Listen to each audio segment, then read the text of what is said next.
Welcome back everybody to the latest news from Thailand and Southeast Asia. So what have we got today? Fears of a second wave of Chinese coronavirus as another wave raises its ugly head, and 36 of the new cases are in Beijing, the capital of China. His Majesty the King of Thailand does not want the government to use lèse-majesté laws on its citizens and has asked for it to be stopped. Lèse-majesté means don't say anything naughty about the King and the Queen of Thailand, or it usually ends up in a jail sentence.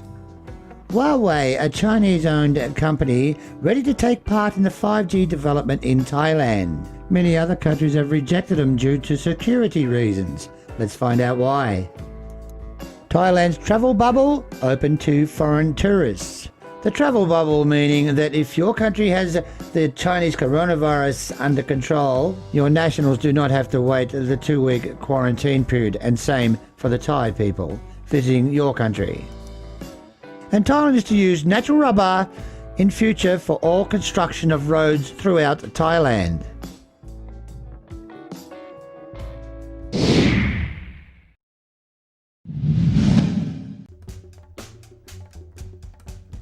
Fears of a second wave of Chinese coronavirus in Beijing, China. Mainland China reported 49 new confirmed cases of the Chinese coronavirus, down by 57 a day earlier, the National Health Authority said on Monday morning. 36 of the new cases were in Beijing, the same number reported from the capital a day earlier, and tied for the highest daily infection count for the city since authorities started releasing data. The case origins is still being investigated by authorities, but initial data seems to suggest that it came from a large market.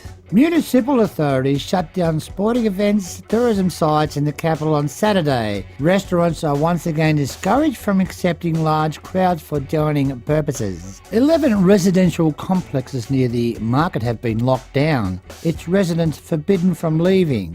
The total number of Chinese coronavirus cases in mainland China now stands at 83,181. Death toll remains unchanged at 4,634.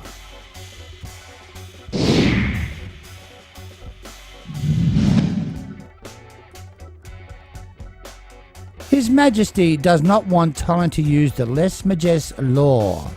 The law as it stands, which is Section 112, insulting or defaming the royal family. Whoever defames, insults or threatens the King, the Queen or the heir apparent shall be punished with imprisonment of 3 to 15 years. Reports Without Borders calls on the authorities to stop using the lèse-majesté law, both to jail critics and to deter the media from covering the monarchy. Also urged the Thai authorities to stop using draconian legislation to gag critical and independent media, censor the internet and spy on bloggers, and anyone posting critical information on social networks. Thailand's lèse-majesté law has not been invoked against anyone in Thailand in the past few years because of the wishes of His Majesty the King, said Prime Minister Prayut Chin-o-cha. His Majesty the King does not want to use Thailand's strict lèse-majesté laws, but the Thai Prime Minister Prayut Chin-o-cha says people should still be careful what they say about the Thai monarchy. While the PM is saying lèse-majesté laws will not be used, other similar laws have been invoked, such as sections in the Computer Crimes Act, which charges people who wrote posts online critical of the Thai monarchy. The PM is warning students, activists and those involved in any anti-monarchy movements to be careful about what they say and write online. The law was not used because His Majesty has mercy. Some Thais charged with minor offences have fled the country. An alleged political activist who was illegally abducted in Cambodia fled Thailand after he was charged with violating the Computer Crimes Act for running a Facebook page critical of the military government.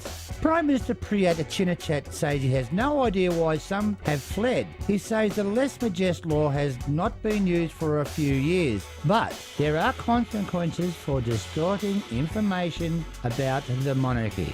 I plead with everyone, as Thais, you must not believe distorted information or news from haters, mongers, because it's not true.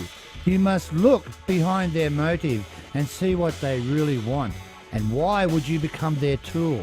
Only yesterday the PM issued a warning to people allegedly PM described as a movement to undermine the monarchy.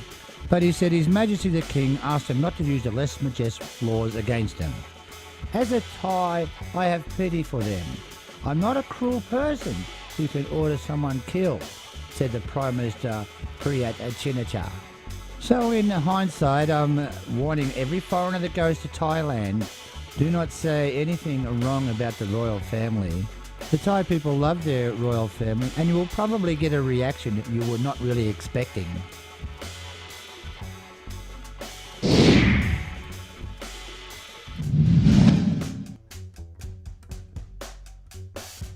"5G is about to be real in Thailand." Bangkok, Chinese tech giant Huawei expressed its readiness to take part in a 5G development plan in Thailand. 5G is about to be real. Adoption of the advanced technology heralds the dawn of a whole new world for communication in Thailand.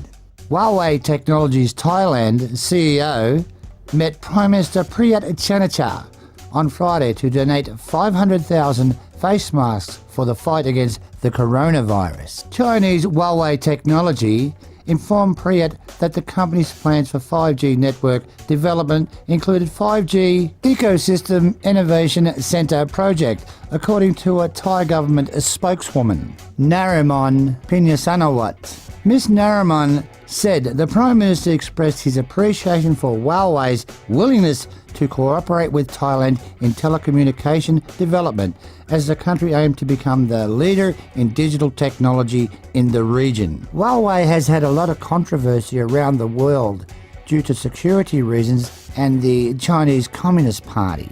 The UK reports have emerged saying that UK National Cyber Security Centre is conducting a new review into the risks associated with Huawei to participate in some countries' 5G projects.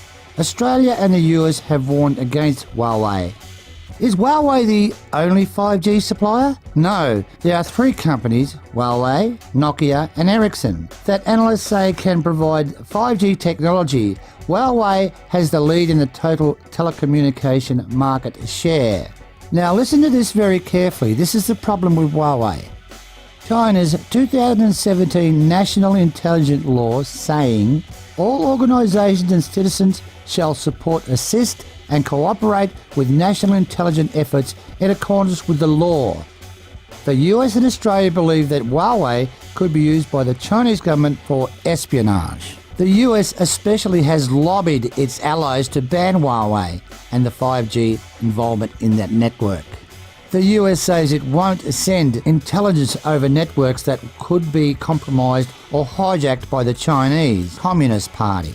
Washington and Canberra believe that Huawei could easily build access points known as backdoors that would allow it to take control of 5G networks to either hack or to take them down, or take over mobile connection devices to perform hostile actions. Such secret backdoors could be installed into the equipment over time, allowing Beijing's Communist Party to penetrate networks. And the Chinese Communist Party can instruct Huawei, even if they don't want to do anything they want under Chinese Communist Party law. So if Huawei is involved in Thailand's 5G network, who knows what Huawei is forced to hand over to the Chinese Communist Party about Thailand. And to Thai politicians, are you going to be happy using the 5G network if the Chinese Communist Party forces Huawei to abide by China's law and hand over sensitive information about Thailand?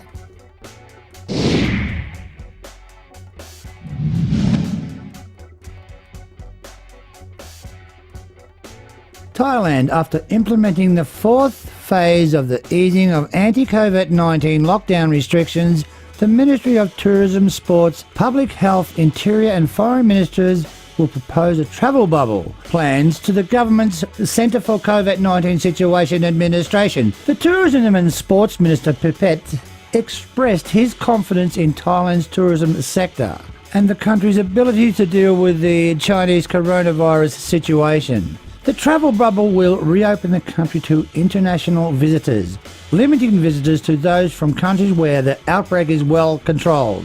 It is a bilateral cooperation on tourism, and many countries around the world are also interested in this concept. The various ministries are now looking into implementing and negotiating with selected countries various protocols and precautionary measures.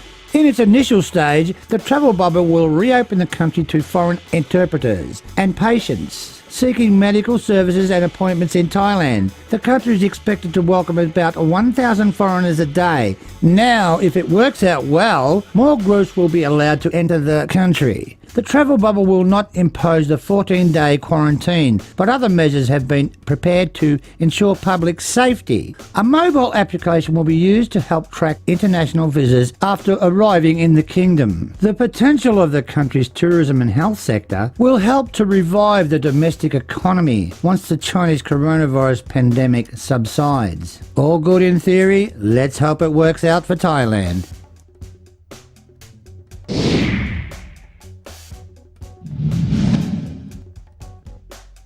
As rubber prices continue to drop worldwide, Thailand's Prime Minister has signed an agreement to use natural rubber in road construction. Prime Minister Prayut Chan-o-cha chaired the signing ceremony of an agreement to use local Thai rubber in road constructions, part of an effort to help the country's financially strapped rubber farmers. The Economic Intelligence Centre has predicted a gloomy outlook for rubber prices in Thailand this year, above all due to tepid demand from China and increased domestic supply.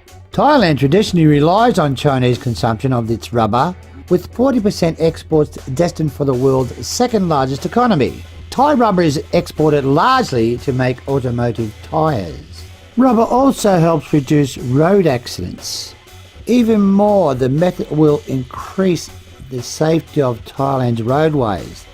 The achievement is above all the result of Government Institute studies into road accidents and fatalities. It also has the added benefit of aiding the nation's rubber growers. The Ministry of Transport will also cover concrete barricades with natural rubber. The method, certified by the Institute of Scientific and Technology Research, it was tested in South Korea, proving to be effective at reducing the adverse effects of road accidents. According to the Ministry of Transport, the coverage process is to take place between 2020 and 2022, covering 12,282 kilometres of road, utilising over 1 million rubber trees, or about 1 million tonnes of rubber sap, accounting for 71% of growers' income, or just over 30 billion baht. And believe me, that is a lot of sap. Rubber has for decades made important contributions to the global economy. Many countries, especially those within Asia, are also actively involved in supplying the world with natural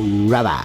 The biggest demand for natural rubber is in the automobile sector, principally for tyres. Consequently, 70% of the global natural rubber demand comes from the tyre manufacturing industry. So as well as doing the tyres, they're going to do the roads now in Thailand.